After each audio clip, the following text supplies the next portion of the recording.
TV anchor और आज तक के consulting resident editor Sudhir Chaudhary एक बार फिर से सुर्खियों में हैं।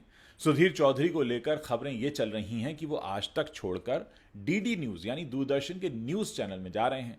दूरदर्शन सरकारी न्यूज चैनल है जिसकी टीआरपी उतनी खास नहीं है जितनी कि प्राइवेट न्यूज चैनल्स की है। लिहाजा सरकार सुधीर चौधरी को दूरदर्शन में एक बड़ी जिम्मेदारी सौंप सकती है और उनको डीडी न्यूज की लोकप्रियता बढ़ाने का जिम्मा दे सकती है। इस खबर के आने के बाद से सुधीर चौधरी लगातार ट्रेंड कर रहे हैं। सुधीर चौधरी के बारे में अब लोग जानना चाहते हैं, तो इस वीडियो में हम सुधीर चौधरी के बारे में जो जानकारी है वो आपको बताएंगे कि आखिर कौन है सुधीर चौधरी, कब से उन्होंने पत्रकारिता की शुरुआत की, क्यों विवादों में रहे और किस तरह की पत्रकारिता के लिए सुधीर चौधरी जाने जाते हैं। देखिए, पत्रकारिता जगत में सुधीर चौधरी नो डाउट एक बहुत बड़ा नाम है, एक ऐसी शख्सियत हैं जो अक्सर प्रधानमंत्री के साथ दिखते हैं और बहुत से अहम मौक़ों पर वो दिखाई देते हैं। इसके अलावा सुधीर चौधरी आज तक से पहले जी न्यूज़, जी बिजनेस और वीऑन के प्रधान संपादक थे, सीईओ थे। उन्होंने जी न्यूज़ पर लोकप्रिय prime time show daily news and analysis यानी डीएनए को होस्ट किया है। सुधीर चौधरी 1990 के दशक से टेलीविज़न न्यूज़ इंडस्ट्री में सक्रिय रहे हैं और उन्होंने अपनी पत्रकारिता के दौरान राजनीति और धर्म समेत कई विषयों को कवर किया है। इससे पहले 2015 की बात है, सुधीर चौधरी को सुरक्षा दी गई थी एक्स श्रेणी की, जिसमें उस वक्त कहा जा रहा था कि कोई उन्हें जान से मार सकता है, इसलिए उन्हें बाकायदा सुरक्षा भी दी गई। अब सुधीर चौधरी के जन्म की बात करते हैं। सुधीर चौधरी का जन्म हुआ 7 जून 1974 को हरियाणा के सोंद बांध के होडल कस्बे में, और सुधीर चौधरी की शादी हुई है नीति चौधरी से। 1993 से ये पत्रकारिता कर रहे हैं। इनकी जो शिक्षा हुई है वो दिल्ली विश्वविद्यालय से हुई है और दिल्ली विश्वविद्यालय का एक आत्माराम सनातन धर्म कॉलेज है जहाँ से ये ग्रेजुएट हुए और उसके बाद उन्होंने मास कॉम किया भारतीय जनसंचार संस्थान से। तो इस तरीके से इनके पत्रकारिता के करियर की शुरुआत हुई। 1990 का वो दौर था जब ये टेलीविज़न न्यूज़ इंडस्ट्री में आए और कह सकते हैं कि वो टेलीविज़न पत्रकारों की पहली पीढ़ी से ताल्लुक़ रखते हैं, क्योंकि ये वो दौर था जब हिंदुस्तान में प्राइवेट न्यूज़ चैनल्स शुरू हो रहे थे। उस वक्त सिर्फ जी हुआ करता था, फिर धीरे धीरे बाकी के आए। सुधीर चौधरी को साल 2001 में भारतीय संसद पर हमले के बाद इस्लामाबाद में वाजपेयी मुशर्रफ भारत पाक बैठक को कवर करने वाली टीम में शामिल किया गया था। 1993 में सुधीर ने असल में जी न्यूज़ के एक पत्रकार के रूप में अपना करियर शुरू किया। उस समय जी ने बस शुरू ही किया था अपना इंडिया में चैनल को। सुधीर चौधरी जी न्यूज़ चैनल में एक समाचार एंकर के रूप में शामिल हुए और जैसा मैंने आपको बताया 2001 में उस वक्त ये काफ़ी चर्चा में आए जब इन्होंने वाजपेयी मुशर्रफ जो बैठक हुई उसको इन्होंने कवर किया। इस्लामाबाद में बैठक हुई थी। फिर 2003 में उन्होंने जी न्यूज़ से दे दिया इस्तीफ़ा और सहारा समय में आ गए।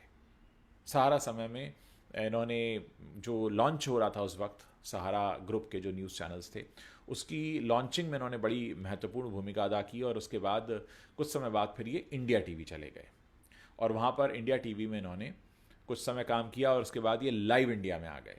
फिर साल 2012 में सुधीर की वापसी होती है जी न्यूज़ में और एक संपादक के रूप में वहाँ काम करना शुरू कर देते हैं और तभी से ये डीएनए के एंकर के तौर पर भी मशहूर रहे।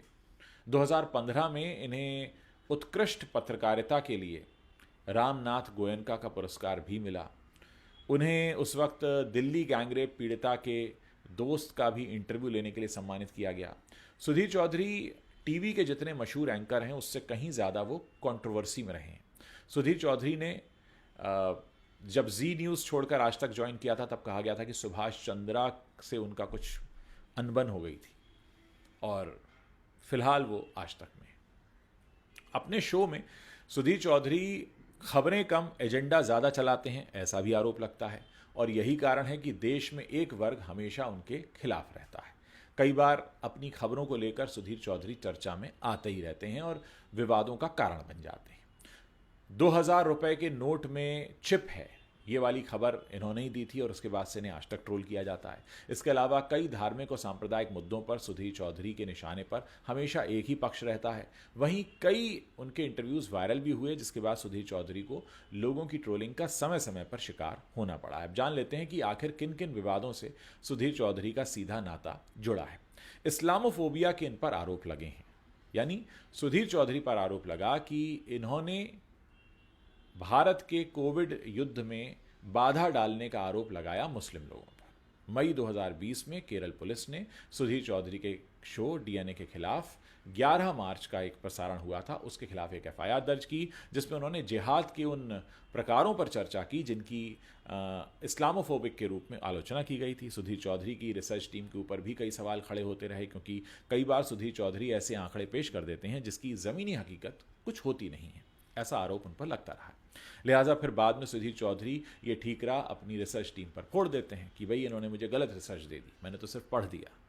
28 नवंबर 2012 को स्टील टाइकून और कांग्रेस सांसद नवीन जिंदल द्वारा किए गए स्टिंग ऑपरेशन के सिलसिले में जी न्यूज़ के उस वक्त के एंकर सुधीर चौधरी को नई दिल्ली में गिरफ्तार भी होना पड़ा था, और नवीन जिंदल ने इस चैनल पर जबरन वसूली का आरोप भी लगाया था। जी न्यूज़ के तत्कालीन प्रमुख रहे सुधीर चौधरी और जी बिजनेस के प्रमुख रहे समीर अहुलवालिया को दिल्ली पुलिस की अपराध शाखा ने जिंदल की कंपनी की शिकायत पर 45 दिन पहले जबरन वसूली का मामला दर्ज करने के बाद गिरफ्तार कर लिया था। सांसद ने यह भी आरोप लगाया था कि इस चैनल ने कोयला घोटाले से उन्हें और उनके समूह को जोड़ने वाली जो उनकी अगेंस्ट खबरें थीं उनको प्रसारित न करने के बदले में 100 करोड़ रुपए की जबरन वसूली करने की कोशिश की। 100 करोड़ रुपए दे दीजिए, हम आपके खिलाफ खबरें नहीं चलाएंगे, ऐसा आरोप था। 25 अक्टूबर को नवीन जिंदल ने जी टीवी के अधिकारियों के साथ बैठकों की एक वीडियो रिकॉर्डिंग जारी की थी और दावा किया था कि वो सबूत हैं कि वो उनसे पैसे ऐंठने की कोशिश कर रहे थे। उन्होंने कहा था कि समाचार चैनल ने उनकी कंपनी के अधिकारियों से कहा कि अगर वो 100 करोड़ रुपए खर्च नहीं करते तो उन्हें 100 करोड़ रुपए का जुर्माना देना होगा।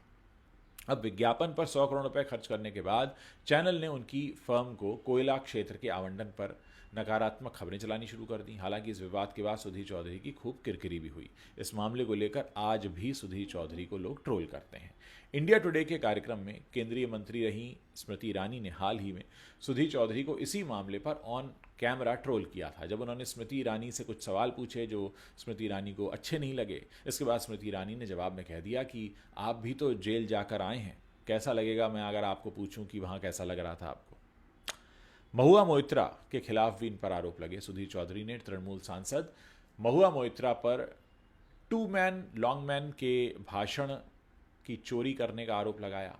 इसमें उन्होंने भारत में फैसिज्म की शुरुआती संकेतों की ओर इशारा किया था, जबकि लॉन्गमैन और मोइत्रा दोनों ने बाद में भाषण की चोरी से इनकार किया। बाद में महुआ मोइत्रा ने सुधीर चौधरी के खिलाफ आपराधिक मानहानि का मुकदमा भी दायर किया। इसके बाद उन्होंने अपने दैनिक प्राइम टाइम शो में स्वीकार किया कि महुआ मोइत्रा के भाषण का केवल एक हिस्सा प्रसारित किया गया था और उन्होंने इस पर खेद भी व्यक्त किया। इसके बाद सुधीर चौधरी ने सीआरपीसी की धारा 340 के तहत एक आवेदन दायर करके मोइत्रा के खिलाफ उनके झूठे आपराधिक मानहानि मामले और अदालत के साथ धोखाधड़ी करने के लिए आपराधिक कार्रवाई शुरू करने के लिए अदालत का दरवाज़ा खटखटाया। ये मामला जो है फिलहाल लंबित है। फिर 2000 के नोट को लेकर भी इनकी बड़ी किरकिरी हुई थी और राष्ट्रवादी पत्रकार ये खुद को कहते रहे हैं, पाकिस्तानियों से ये मोर्चा लेते रहे हैं और देश के लिए उनकी जान को कीमती मानकर उन्हें सुरक्षा भी मुहैया कराई गई, क्योंकि उन्होंने कहा था कि 2000 के नोट में चिप है, जो कि थी नहीं। मोदी जी के प्रशंसक रहे हैं और कई बार मोदी सरकार की कल्पना से भी आगे पहुंच जाते हैं। उनका अति उत्साह उन्हें कई बार झूठे पत्रकारों की श्रेणी में भी पहुंचा देता है और इस काम में उनका जो कार्यक्रम रहा डीएनए, जिससे उन्हें पहचान काफ़ी मिली, वो भी काफ़ी चर्चा में रहा शो, इसी वजह से कि उसमें कहा जाता है कि सरकार के कामों को चमकाने वाला ये शो है। और कहा गया कि इस अफवाह को फैलाने में सुधीर की बड़ी भूमिका रही, जिसमें उन्होंने कहा कि गुलाबी नोट जो है 2000 का, उसमें एक चिप है जिसमें ऐसी किरणें निकलेंगी कि आप 120 फीट गहरे गड्ढे में भी छिपा दें तब भी उस नोट को ट्रैक कर लिया जाएगा। और इस खबर के बाद बड़ी किरकिरी हुई थी इनकी। सुधीर चौधरी को सोशल मीडिया पर अगर नज़र डालें, जो सुधीर चौधरी का सोशल मीडिया है, तो इनके एक्स पर इनके करीब 7.9 मिलियन फॉलोअर्स हैं, तब तकरीबन 80 लाख लोग इन्हें एक्स पर फॉलो करते हैं। इंस्टाग्राम पर सुधीर चौधरी के 1.5 मिलियन से भी ज़्यादा फॉलोअर हैं। फेसबुक की बात करें तो फेसबुक पर भी सुधीर चौधरी अच्छे खासे लोकप्रिय हैं, यहाँ उन्हें करीब 3.2 मिलियन लोग फॉलो करते हैं। प्रधानमंत्री मोदी के काफ़ी करीबी बताए जाते हैं सुधीर चौधरी, और अक्सर उनके सेल्फीज़, एक सेल्फी तो उन्होंने लगा रखा है पावर सेल्फी, ट्रंप और मोदी दोनों खड़े हैं, उनके साथ में सुधीर चौधरी खड़े हैं। तो इस तरह का काफ़ी बड़ा खुलकर वो प्रदर्शन करते रहते हैं कि वो मोदी भक्त हैं, सरकार के भक्त हैं, कोई कड़वा सवाल नहीं पूछते हैं, फिर भी पत्रकार कहलाते हैं। तो इस तरीके की उनकी इमेज एक रही है और विदेशों में भी उन्हें रिपोर्टिंग करते हुए देखा गया है। प्रधानमंत्री के कई दौरों में भी वो साथ रहे हैं और कई सारे अलग अलग राष्ट्राध्यक्षों के साथ मुलाकात की तस्वीरें भी उनके सोशल मीडिया पर आती रहती हैं। अब बात करते हैं कि सोशल मीडिया पर तो ये स्थिति है उनकी, नेटवर्थ कितनी है। गूगल पर अक्सर ये सर्च किया जाता है कि सुधीर चौधरी की टोटल नेटवर्थ कितनी है और खूब सर्च किया गया लेकिन कोई ऑफिशियल जानकारी नहीं है।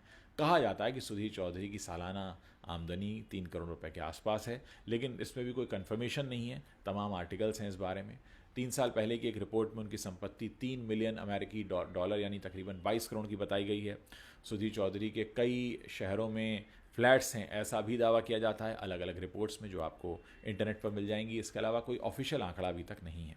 एक और विवाद जो इनके साथ जुड़ा रहा है वो उमा खुराना वाला विवाद है। 2007 की बात है।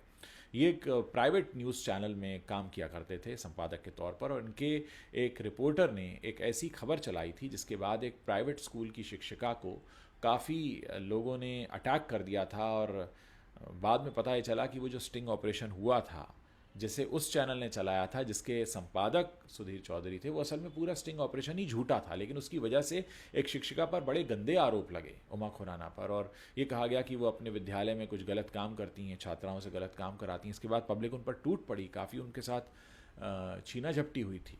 बाद में जब ये बात सामने आई कि ये पूरा स्टिंग ऑपरेशन नकली था तो उस चैनल को ही बंद कर दिया गया। तो इस तरह के विवाद सुधीर चौधरी के करियर से जुड़े रहे हैं। बाद में शायद वो चैनल किसी और नाम से शुरू हुआ और हर कोई बड़ा हैरान हुआ कि वही स्टिंग ऑपरेशन अगर रिपोर्टर ने किया है तो संपादक की ग्रीन टिक के बाद ही वो आगे जाता है, तो क्या सुधीर चौधरी ने वो स्टिंग ऑपरेशन नहीं देखा था या देखते हुए भी उसे जाने दिया? तमाम बातें उस वक्त भी हुई थी। तो कुल मिलाकर ये परिचय है सुधीर चौधरी का कि बड़े कंट्रोवर्शियल रहे हैं। एक बात उनके बारे में कही जाती है कि जो मौजूदा सरकार है उससे वो सवाल नहीं पूछते हैं, पर पत्रकार हैं बिना सवाल पूछने वाले, और अगर सवाल पूछते भी हैं तो वो थोड़े से पॉलिशिंग करने वाले होते हैं जिसमें सत्ता पक्ष को थोड़ा चमका कर पेश किया जाता है। तो ये स्थिति है। देखते हैं आगे दूरदर्शन में नई पारी शुरू होती है या नहीं, या ये महज एक खबर चली है यूं ही, है इस ऑफर को एक्सेप्ट किया है सुधीर ने या नहीं किया है। तमाम बातें आने वाले दिनों में खुलेंगी, लेकिन क्योंकि लोग काफ़ी चर्चा कर रहे हैं सुधीर के बारे में तो सोचा आपके सामने एक डिटेल्ड वीडियो पेश किया जाए। वीडियो पसंद आया हो तो इसे शेयर कर सकते हैं। इस वीडियो के नीचे कमेंट सेक्शन है, वहाँ लिखकर बताना मत भूलिए कि आगे आप और किस तरह का कंटेंट मेरे प्लेटफॉर्म पर देखना पसंद करेंगे।